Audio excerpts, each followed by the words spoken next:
Hello, good morning everyone. Yes, now again I am here for to you. तो आज फिर से हिंदी की ऑनलाइन क्लास में आप सभी का स्वागत है एंड आई होप कि मेरे सारे बच्चे अपने घरों में अच्छे से हैं और स्वस्थ हैं और सुरक्षित हैं। तो प्यारे बच्चों, आज पुनः हम अपनी हिंदी की कक्षा में अपने उसी पुराने वाले पाठ को फिर से आगे बढ़ा रहे हैं। इसके पहले वाले कक्षा में हम लोगों ने जो पाठ शुरू किया था पेयजल का रख रखाव, है ना। याद कीजिए, हमने आपको समझाया था कि पेयजल किसे कहते हैं। जो जल पीने योग्य होता है उसे पेयजल कहते हैं। पेयजल का रख रखाव क्यों आवश्यक होता है? ताकि हम बीमार न पड़े और हम जो पानी पी रहे हैं वो हमारे शरीर के लिए उतना ही उपयोगी हो जिस उपयोगिता के लिए हम उसे ग्रहण करते हैं।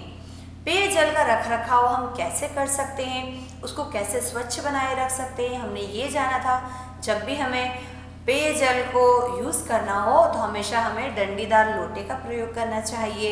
हमेशा हाथ स्वच्छ होने चाहिए। जहाँ पर आप पानी भर कर रखते हैं उसके आसपास भी सफाई होनी चाहिए। जहाँ से आप उस पानी को ला रहे हैं वहाँ पर भी आसपास सफाई होनी चाहिए। जिस स्रोत से आप पेयजल ला रहे हैं बेटा, उस स्रोत को भी समय समय पर क्लोरीन की गोली डालकर साफ करते रहना चाहिए।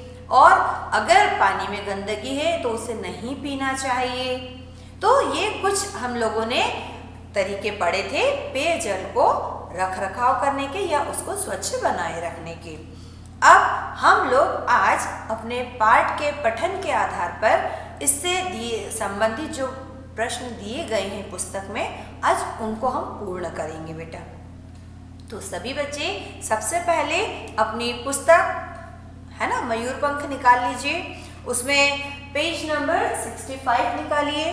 पाठ आपको जो दिया गया है उसमें हम लोग पढ़ तो चुके हैं, लेकिन हमारा जो लेखन कार्य है बेटा वो पेज नंबर 65 से शुरू हो रहा है। पार्ट 9 है। इसके पहले हमारे 2 चैप्टर हो चुके हैं। तो चलिए आज हम लोग इसके अभ्यास प्रश्न की शुरुआत करते हैं। प्रश्न नंबर 2 से। पाठ के अनुसार सही विकल्प पर निशान लगाइए। ठीक है, हम वाक्य पढ़ते जाएंगे, विकल्प भी हम दोहराएंगे और जैसे कि हम लोग हमेशा साथ में सही विकल्प या जो भी सही उत्तर होता है उसको साथ में मिलके करते हैं। तो आज भी हम लोग वही कार्य करेंगे बेटा। ठीक है, तो प्रश्न नंबर 2 सही विकल्प। ठीक है, अब इसमें क वाला देखिए बेटा, वाक्य हमें दिया गया है। ढोलकिया ने यमराज के स्वागत में क्या लाने की पेशकश की? कोई बताएंगे? कोल्ड ड्रिंक्स लाए थे या लस्सी या दूध? चूंकि दूध तो वहां नहीं लाया गया था, लस्सी की डिमांड खुद यमराज ने की थी, लेकिन उनको सबसे पहले ऑफर क्या किया गया था? Cold drinks. तो हमारा अ वाला विकल्प जो है कोल्ड ड्रिंक्स वह सही है ना। तो उसके ऊपर क्या कर लीजिए बेटा, सही का निशान लगा लीजिए। ख वाला वाक्य देखिए, माइकल जिमी क्या काम करता था? माइकल जिमी क्या काम करता था? नाचना या गाना या दोनों काम करता था?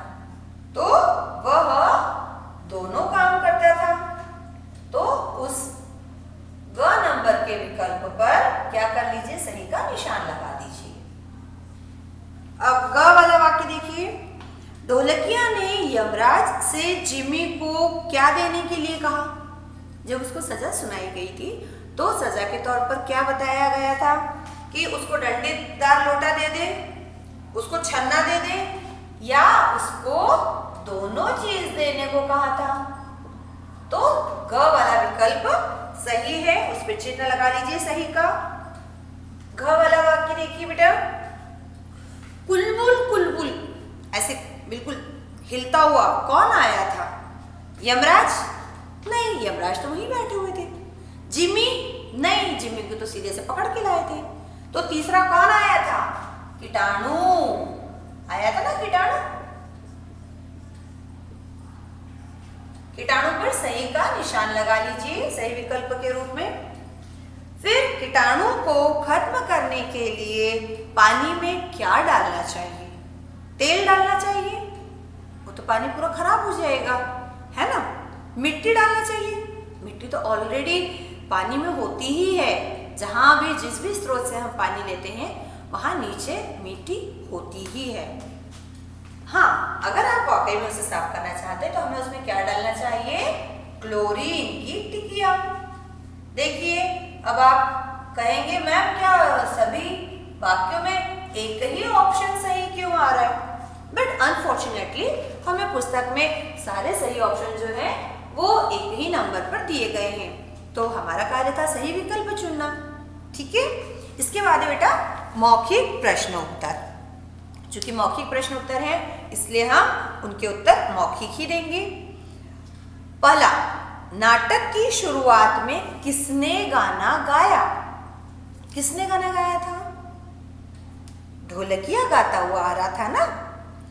ख, कलाकार का नाम क्या था? माइकल जिम्मी, यही नाम था ना कि कुछ और था? नहीं, यमराज है, यमदूत है, ढोलकिया है, कीटाणु है और माइकल जिम्मी। अच्छा, कीटाणु कहाँ रहता है?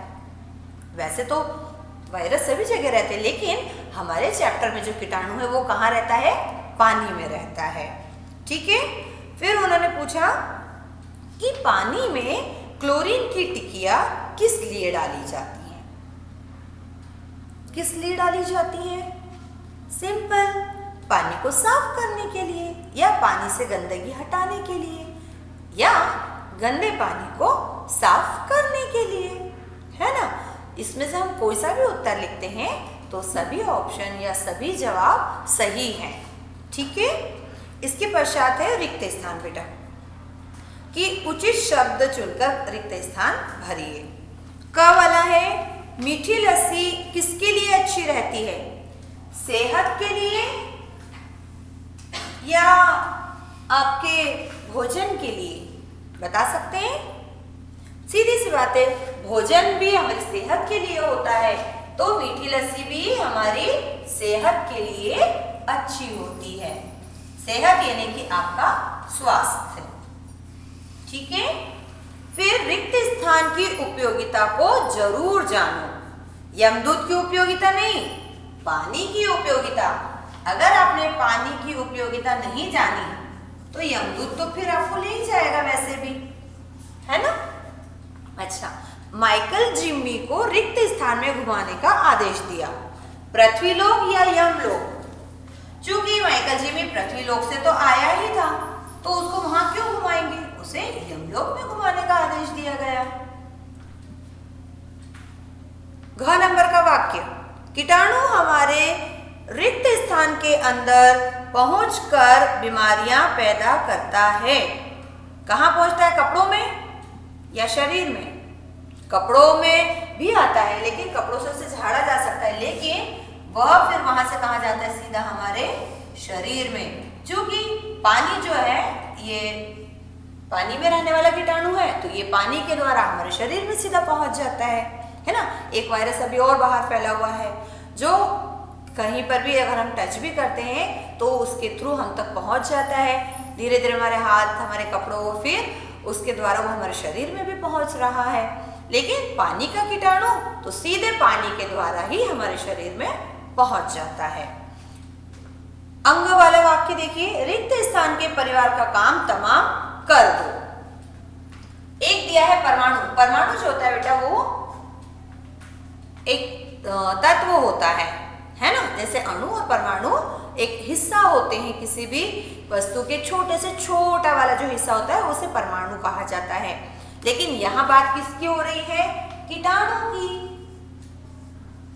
और कीटाणु की फैमिली होती है, परमाणु की फैमिली थोड़ी ना होती है ना। चलिए पेज पलटा लीजिए। इसके बाद हमें प्रश्नोत्तर दिए गए हैं। प्रश्नोत्तर चूंकि हम लोग अपनी पाठ्य पुस्तक से अपनी उत्तर पुस्तिका में लिखते हैं तो अभी हम इन प्रश्नों को यहीं छोड़ रहे हैं। अच्छा, फिर एक बात बताइए कि वैसे तो यमदूत ने हमको आइडिया दिया था कि क्लोरीन की टिक्कियों से पानी की गंदगी दूर की जा सकती है, लेकिन और भी कोई तरीके आप लोगों को यदि पता है तो आप भी उनको हमसे शेयर कर सकते हैं। पानी जैसी चीज़ को तो हम किसी भी तरीके से साफ कर सकते हैं, लेकिन जो गंदगी हमारे मन में आती है, जो हमारे विचारों में होती है, उसे हम कैसे साफ कर सकते हैं? क्योंकि अगर हमारा मन और स्वस्थ होगा, तन, हमारे विचार स्वस्थ होंगे तो हमारा जीवन भी अपने आप स्वस्थ ही होगा बेटा।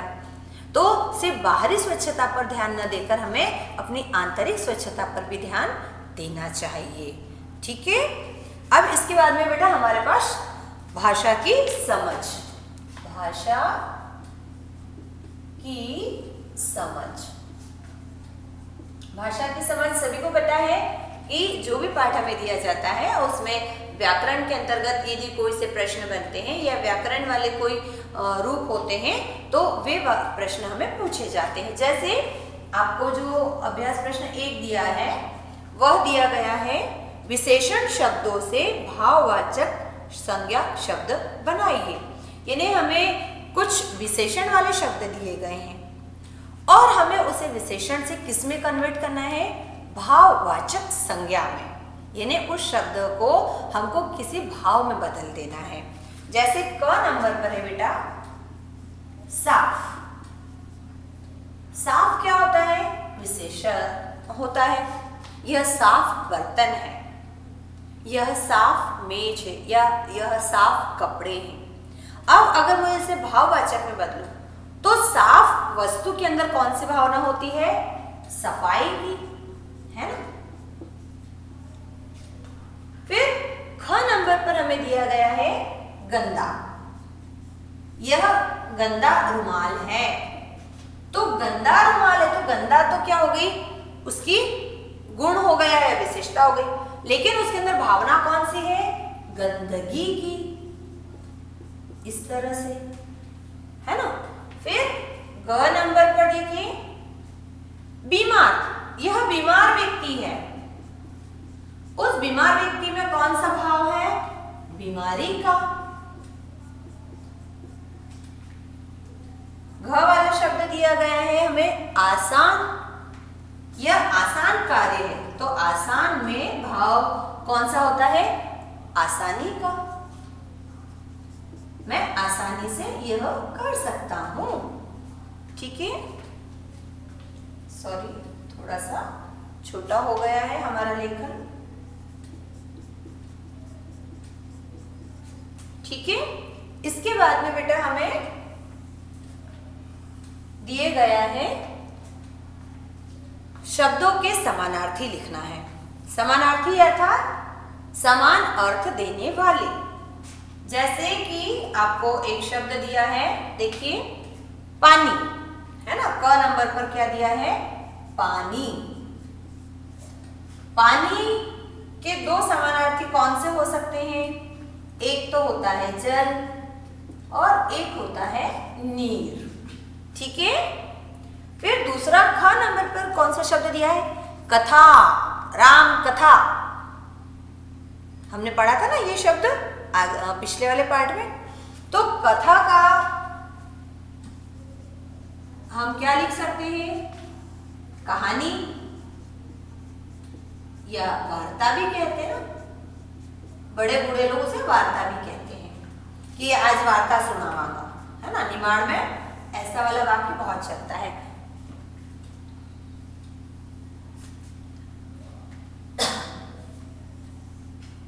फिर है बेटा हमारा अगला शब्द शरीर। शरीर यानी आपकी ये जो बॉडी है, इसे हम तन भी कहते हैं और बदन भी कहते हैं। घ नंबर पर देखिए मानव।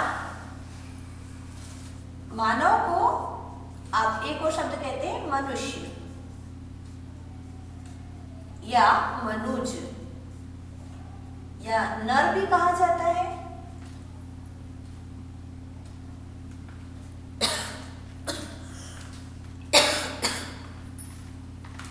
चलिए सॉरी इंटरप्शन के लिए। तो सभी बच्चे इस कार्य को जल्दी से अपनी पुस्तक में लिख लीजिए।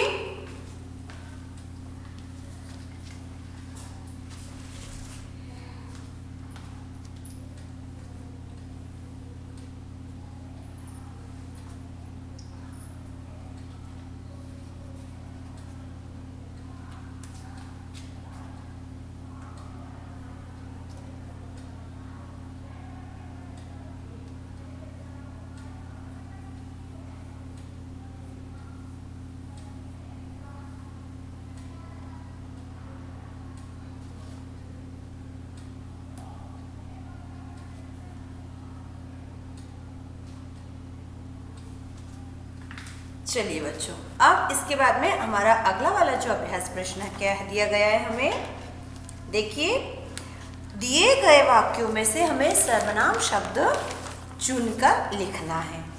कैसे? हम लोग सर्वनाम शब्द के बारे में पहले पढ़ चुके हैं और सर्वनाम शब्द किन्हें कहते हैं हम ये जानते भी हैं।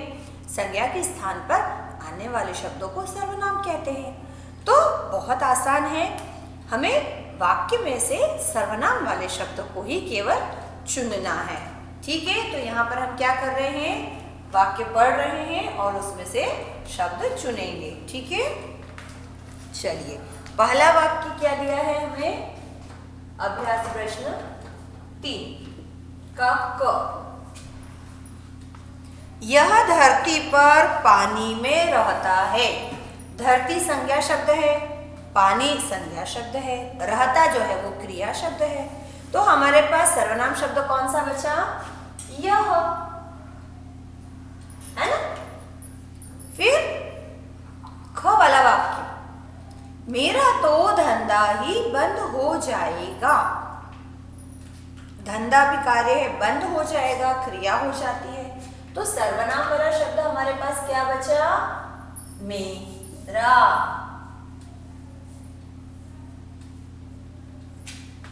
ग, इन्हें मत मारिए। मत अव्यय शब्द है, मारिए जो है वह क्रिया शब्द है। तो हमारे पास सर्वनाम क्या बचा, इन्हें। इन्हें, ठीक है। किसी को कोई परेशानी, कोई ऐसी चीज जो आपको समझ में नहीं आ रही हो बच्चों। अगला वाक्य, हमारे लिए मीठी लस्सी ले आओ। मीठी विशेषण है, लस्सी संज्ञा है, ले आओ क्रिया है। तो सर्वनाम शब्द क्या है, हमारे। क्योंकि लिए जो है वो कारक के अंतर्गत आ जाता है। अंतिम वाक्य, तुम्हारा जुर्म क्या है। जुर्म भावना है, क्या प्रश्नवाचक हो गया, या क्या है वह क्रिया है। तुम्हारा सर्वनाम शब्द है, तुम्हारा। ठीक है, इसके पश्चात हमें एक और अभ्यास प्रश्न दिया गया है। देखिए बेटा, वहां पर आपको एक बढ़िया सा कीटाणु का भी चित्र दिया गया है ना। कीटाणु का चित्र दिया है क्योंकि वायरस जो होते हैं या जो कीटाणु होते हैं वो अलग अलग तरीके के होते हैं, अलग अलग टाइप्स के होते हैं। तो उनका जो शेप होता है वो भी अलग अलग तरीके का होता है। हमें इन वाक्यों में विशेषण शब्द छांटना है। क्या करना है, विशेषण शब्द छांटना है। अभी हमने सर्वनाम छांटा था, अब हम विशेषण छांटेंगे।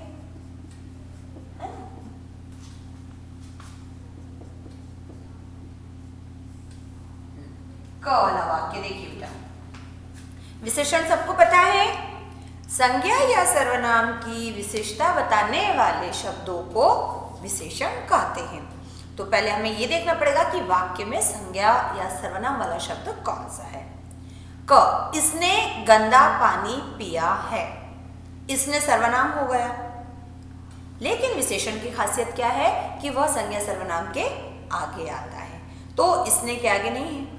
गंदा पानी पिया है, पिया क्रिया हो गई, पानी संज्ञा है, उसके आगे क्या लिखा है, गंदा पानी पिया है। तो वो जो गंदा शब्द है वह हमारा विशेषण हो गया है।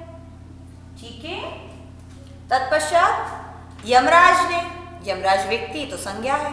मीठी लस्सी मांगी, मांगी क्रिया है, लस्सी एक वस्तु है यानी संज्ञा है, मगर कैसी लस्सी, मीठी लस्सी। तो ये जो मिठास है वो उस लस्सी की विशेषता है, इसलिए यह शब्द हमारा क्या हो जाएगा, विशेषण हो जाएगा। तीसरा वाक्य, साफ शरीर से बीमारी दूर रहती है। बीमारी भाव है बेटा, दूर रहना क्रिया है, शरीर संज्ञा शब्द है। तो उसकी विशेषता क्या बताइए, साफ शरीर। तो ये जो साफ शब्द है ये विशेषण है। घ नंबर का वाक्य देखिए, यमदूत ने अच्छी बातें बताई। कैसी बातें बताई? अच्छी बातें बताई। अंक वाला देखिए, इसे डंडीदार लोटा और छन्ना दे दीजिए। इसे सर्वनाम शब्द है, लोटा और छन्ना संज्ञा है, दे दीजिए क्रिया है। तो फिर इसमें विशेषण क्या हुआ? लोटा, लेकिन कैसा लोटा? डंडीदार। तो ये जो डंडीदार शब्द है ये उस लोटे की विशेषता है, इसलिए ये हमारा विशेषण वाला शब्द है। ओके, इसके पश्चात है हमारे पास वाक्य बनाइए। हमें कुछ शब्द दिए गए हैं और हमें क्या करना है? उनसे वाक्य बनाना है। अभ्यास प्रश्न 5। ठीक है, तो वैसे तो बहुत आसान कार्य है, ये कार्य आप सब लोग अपने स्वयं से भी कर सकते हैं, किंतु फिर भी हम यहाँ पर आपके लिए कर रहे हैं। हाँ, आप चाहें तो अपने हिसाब से या अपनी क्षमता के अनुसार इन वाक्यों को बदलकर अपने वाक्य भी लिख सकते हैं। जैसे पहला है कीचड़। बेटा कीचड़ है ना, कीचड़ मतलब वो जिसमें मिट्टी और पानी सब मिला होता है ना। तो कीचड़ को लेकर हम क्या शब्द बना सकते हैं? कोई बताएगा? कीचड़ को देखते से आप लोग को बहुत गंदी फीलिंग आती है ना। हाँ, तो बरसात में कहीं कहीं कीचड़ हो जाता है ना। कहीं कहीं कीचड़ हो जाता है, या कीचड़ में कमल खिलता है, ऐसा भी लिख सकते हैं। ख वाला वाक्य देखिए, होता है या हो जाता भी आप लिख सकते हैं। ठीक है, हो जाता है।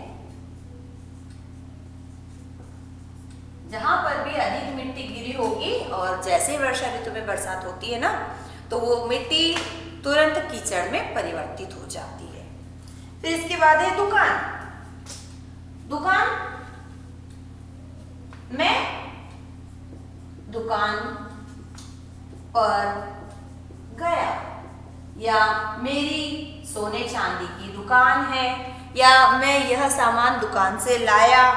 दुकान को लेकर तो आप बहुत सारे वाक्य बना सकते हैं। सबको पसंद है दुकान, क्योंकि दुकान पर कुछ न कुछ वस्तु मिलती ही है। तीसरा वाक्य है कीटाणु। कीटाणु आजकल बहुत फैला हुआ है, तो कीटाणु को लेकर हम क्या बना सकते हैं? गंदे पानी में कीटाणु रहते हैं, या गंदे स्थानों पर कीटाणु होते हैं। में कीटाणु होते हैं, है ना। अंतिम वाक्य हमारा है धंधा। धंधा यानी कि व्यवसाय, है ना। वह सब्जी या दूध बेचने का धंधा करता है। बेचने का धंधा करता है। हम कहते हैं ना, what is the occupation of your father और योर पेरेंट्स, यानी आपके पेरेंट्स कौन सा व्यवसाय करते हैं, है ना। तो व्यवसाय को ही समानार्थी के रूप में धंधा भी कहा जाता है बेटा। ठीक है, तो वो शब्द ऑकवर्ड नहीं है, बल्कि वही एक पर्यायवाची शब्द भी है। व्यापार, व्यवसाय, धंधा एक ही चीज होती है। हम अपनी आजीविका चलाने के लिए, अपने परिवार को चलाने के लिए, रोजी रोटी के रूप में जो भी कार्य करते हैं वह धंधा कहलाता है। ठीक है, तो हमारा पाठ को जो लिखने का अभ्यास प्रश्न का कार्य है वह आज यहीं पर समाप्त हो रहा है। तो उम्मीद करती हूँ आपको यह कार्य अच्छे से समझ में आया होगा। अब अगली बार हम पुनः एक नए विषय के साथ में अपनी कक्षा में फिर से मिलेंगे बच्चों। तो अपना सारा कार्य ध्यानपूर्वक सुंदर अक्षरों में पेंसिल से लिखें अगर आप पुस्तक में लिख रहे हैं, और इस कार्य को घर पर दोहराते रहें, किसी भी काम को पेंडिंग ना रखें। Okay, bye bye, see you.